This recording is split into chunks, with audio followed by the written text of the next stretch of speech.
সম্পর্ক ভালোবাসুন, কিন্তু দূরত্ব রাখুন। নিজের শরীরের যত্ন নিন, মনকে সাজান।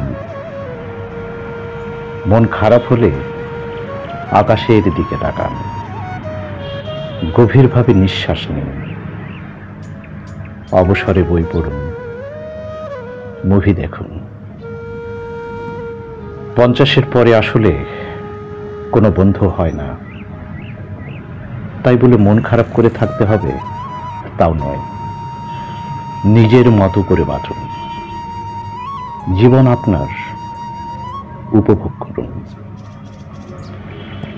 জীবনের আসল শিক্ষা, অতিথির মতো বাঁচুন।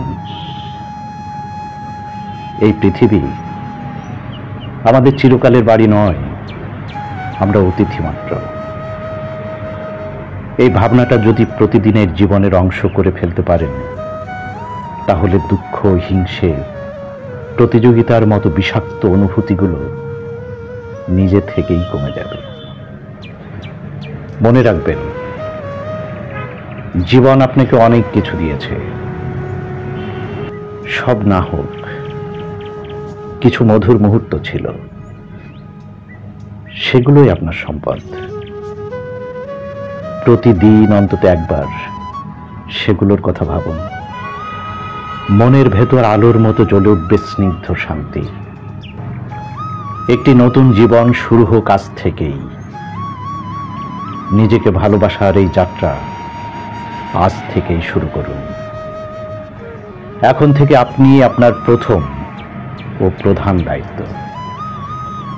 আপনি আপনার সবচেয়ে কাছের মানুষ।